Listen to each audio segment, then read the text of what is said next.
నగర్ మున్సిపాలిటీకి సంబంధించి ఆఖరి కౌన్సిల్ మీటింగ్ జరిగింది. కార్పొరేషన్ గా రూపాంతరం చెంది వచ్చే ఎలక్షన్స్ తర్వాత ఇది కార్పొరేషన్ గా మారుతుంది. కాబట్టి ఈ రోజు ఎన్నో సంవత్సరాలుగా మున్సిపాలిటీగా ఉన్న మహబూబ్ నగర్ మున్సిపాలిటీ కౌన్సిల్ సమావేశం ఈ రోజు జరిగింది. నేను ఎమ్మెల్యే అయిన తర్వాత చైర్మన్ గా ఆనంద్ గౌడ్ గారు బాధ్యతలు తీసుకున్న తర్వాత, వైస్ చైర్మన్ గా షబ్బీర్ అహ్మద్ గారు బాధ్యతలు తీసుకున్న తర్వాత ఈ ఒక్క సంవత్సరంలో 10 కౌన్సిల్ మీటింగ్లు జరిగినాయి.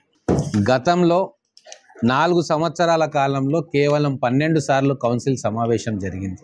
మేము ఎమ్మెల్యే అయిన తర్వాత ఒకటే మాట చెప్పిన, మినిమం స్టిపులేటెడ్ టైం ఏదైతే ఉంటుందో అది మున్సిపల్ చట్టం ప్రకారం నెలన 45 రోజుల ఖచ్చితంగా ఆ టైం కాగానే మనం కౌన్సిల్ మీటింగ్ పెట్టుకోవాలా. కౌన్సిల్లో కౌన్సిలర్స్ వాళ్ళ వార్డుకు సంబంధించిన అంశాల ప్రస్తావన ఉండాలి అని చెప్పి ఆ రోజే మొదటి సమావేశంలో చెప్పడం జరిగింది. అలాగే మహబూబ్ నగర్ పట్టణమంతా సమభావంతో చూడాలా. పార్టీలు ఎవరైనా పార్టీలకు అతీతంగా కౌన్సిలర్లు తమ వార్డులను డెవలప్ చేసుకోవాలి, సమాన స్థాయిలో వాళ్ళకు నిధులు కేటాయించాలి అని చెప్పి ఆ రోజే చైర్మన్ గారికి సూచన ఇవ్వడం జరిగింది. ఆ సూచనను అనుసరించి ఈ ఒక్క సంవత్సరంలో 49 వార్డులుగా ఉన్న మున్సిపాలిటీలో ఎటువంటి భేదభావం లేకుండా ఏ పార్టీకి చెందిన కౌన్సిలర్స్ వార్డ్స్ అయినా సరే అన్ని సమాన స్థాయిలో ఫండ్స్ కేటాయించడం జరిగింది. సరే, కొన్నిటికి బాగా రిక్వైర్మెంట్ ఉంటే ఒక 5% ఎక్కువ కేటాయించవచ్చు అప్పటి సందర్భాన్ని బట్టి. కానీ ప్రతి కౌన్సిలర్ కూడా వాళ్ళ వార్డులలో ఏ పని చేసుకోవాలి, ఏ రోడ్డు వేసుకోవాలి, ఏ డ్రైన్ కట్టుకోవాలన్న స్వేచ్ఛ ఆ కౌన్సిలర్లకు ఇచ్చి వాళ్ళు పంపిన ప్రపోజల్స్నే ఇక్కడ యాక్సెప్ట్ చేసి ఎజెండాలో పెట్టడం జరిగింది. చాలా మంచి వాతావరణంలో ఈ ఒక్క సంవత్సరము ఒక ప్రజాస్వామిక వాతావరణంలో మన మహబూబ్ నగర్ కౌన్సిల్ మీటింగ్స్ జరిగినాయి. వాళ్ళందరినీ కూడా నేను అభినందిస్తూ ఉన్నా. మిగతా కౌన్సిల్ మీటింగ్స్లో మేము చూసినాం అరుపులు, కేకలు, దొబ్బులాటలు, ఒకరి మీద ఒకరు నిందలేసుకోవడము, అవన్నీ మనం చూసినాం. కానీ ఇక్కడ నేను చూసిన ఈ 1 ఇయర్లో ఇటు చైర్మన్ గారు కావచ్చు, కౌన్సిలర్స్ కావచ్చు, వాళ్ళు ప్రజల కోసం మేము సేవ చేయాలి, ప్రజల కోసం మా వార్డులను మేము డెవలప్ చేసుకోవాలన్న ఆలోచనతోటి ఈ కౌన్సిల్లో పనిచేయడం జరిగింది. మంచి డిబేట్ చేసుకున్నారు. ఎక్కడైతే పొరపాట్లు ఉన్నాయో అవన్నీ కూడా ప్రతిపక్ష కౌన్సిలర్స్ లేవనెత్తిండ్రు. వాటిని చైర్మన్ గారు మిగతా వాళ్ళు సవరించుకొని ఏవైనా లోటుపాట్లు ఉంటే వాటిని కప్పిపుచ్చుకొని మంచిగా ఒక మంచి వాతావరణంలో ఈ 1 ఇయర్ కౌన్సిల్ నడిచింది. ఫండ్స్ విషయంలో కూడా రోడ్స్ విషయంలో కావచ్చు, డ్రైన్స్ విషయంలో కావచ్చు, లైట్స్ విషయంలో కావచ్చు, బోర్వెల్స్ విషయంలో కావచ్చు, ఇంకా మిగతా అనేక కమ్యూనిటీ హాల్స్ విషయంలో కావచ్చు, కౌన్సిలర్స్ ఏ ప్రతిపాదనలు వాళ్ళ వార్డులో నుంచి పెట్టినరో వాటన్నిటిని కూడా ఫిల్టర్ చేసి ఇక్కడ ఆమోద ముద్ర వేయించుకున్నాం.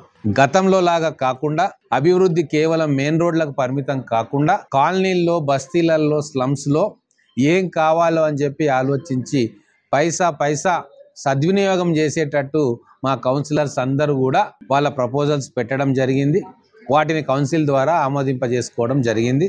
ఈ ఒక్క సంవత్సరంలోనే మున్సిపాలిటీ జనరల్ ఫండ్స్ ద్వారా 165 కోట్ల ప్రపోజల్స్ కౌన్సిల్ ద్వారా ఆమోదం చేసుకొని చాలా వరకు టెండరింగ్ ప్రాసెస్ కూడా అయినాయి. కొన్ని కంప్లీట్ అయినాయి, కొన్ని వర్క్స్ నడుస్తూ ఉన్నాయి, కొన్ని టెండర్ అయినవి, కొన్ని కాబోతా ఉన్నాయి. అలాగే TUFIDC ద్వారా 37 కోట్ల రూపాయల పనిని చాలా వరకు టెండర్ ప్రక్రియ అయిపోయింది. ఒక వారం రోజుల్లో పనులు మొదలు కాబోతా ఉన్నాయి.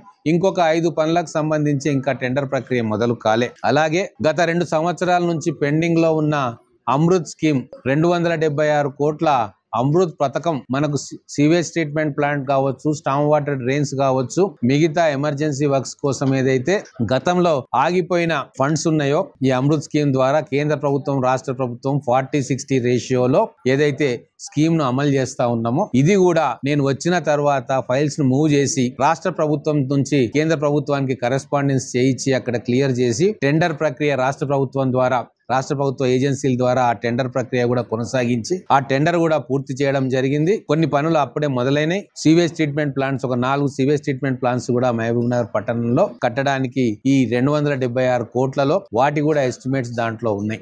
ఈ రాబోయే 4-5 నెలల్లో ఆ వర్క్స్ కూడా మన పట్టణానికి ఆ పర్టికులర్ కంపెనీ ద్వారా అవి కూడా పూర్తి చేసుకోబోతా ఉన్నాం. అలాగే ఇంకో గొప్ప చరిత్రాత్మకమైన విషయం ఏంది మహబూబ్ నగర్ మున్సిపాలిటీ కంటే, 140 మున్సిపాలిటీల్లో ఒకటిగా ఉన్న మహబూబ్ నగర్ మున్సిపాలిటీని గౌరవ ముఖ్యమంత్రి గారి చొరవతోటి వారిని ఒప్పించి మున్సిపల్ కార్పొరేషన్ గా మహబూబ్ నగర్ మున్సిపాలిటీని అప్గ్రేడ్ చేయడం అనేది నిజంగా ఈ కౌన్సిల్ హయాంలో జరగడం అనేది అందరికీ కూడా గర్వకారణం. ఎందుకంటే మహబూబ్ నగర్ అది 1890లో ఈ మహబూబ్ నగర్ పట్టణం మొదలైంది, ఇక్కడ ఆవిర్భవించబడ్డది, మొదలుపెట్టింది, పట్టణంలో నివాసం ఏర్పరచుకున్నారు. ఒక డిస్ట్రిక్ట్ హెడ్ క్వార్టర్ గా ఆ రోజు మహబూబ్ నగర్ నామకరణం చేసి ఇక్కడ డిస్ట్రిక్ట్ హెడ్ క్వార్టర్ గా ప్రారంభమైంది. ఉమ్మడి ఆంధ్రప్రదేశ్ లోనే రెండవ అతిపెద్ద జిల్లాగా మహబూబ్ నగర్ ఎన్నో సంవత్సరాలు ఉన్నది. దానికి హెడ్ క్వార్టర్ గా దీనికి అంతులేని ప్రాముఖ్యత ఉండే. కానీ ఎందుకో ఏ కారణం చేతనో మహబూబ్ నగర్ కంటే చిన్న పట్టణాలు కూడా మున్సిపల్ కార్పొరేషన్ అయినాయి. కాబట్టి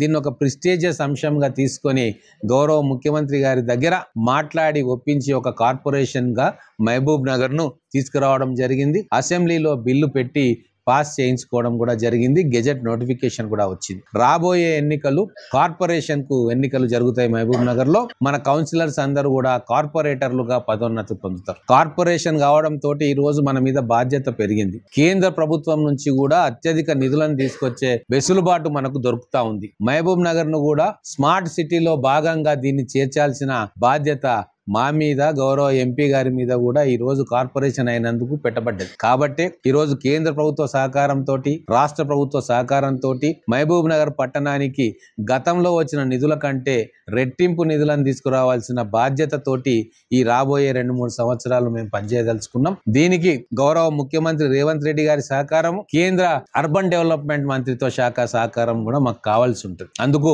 మన గౌరవ ఎంపీ గారి సహకారం కూడా మనకు కావాల్సి ఉంటుంది. కాబట్టి రాజకీయాలకు పోకుండా మహబూబ్ నగర్ పట్టణ అభివృద్ధి కోసం మేమందరం ఏ పార్టీ వాళ్ళమైనా సరే, బీఆర్ఎస్ కావచ్చు, బీజేపీ కావచ్చు, ఎంఐఎం కావచ్చు, కాంగ్రెస్ కావచ్చు, రేపు ఇండిపెండెంట్లు కావచ్చు, అందరం కలిసి ఏకతాటిగా నిధులు తీసుకొచ్చే విషయంలో మేము అందరం కూడా కలిసి కట్టుగా ప్రయత్నం చేస్తామని చెప్పి ఈ సందర్భంగా మేము మహబూబ్ నగర్ పట్టణ ప్రజలకు విన్నవించుకుంటా ఉన్నా.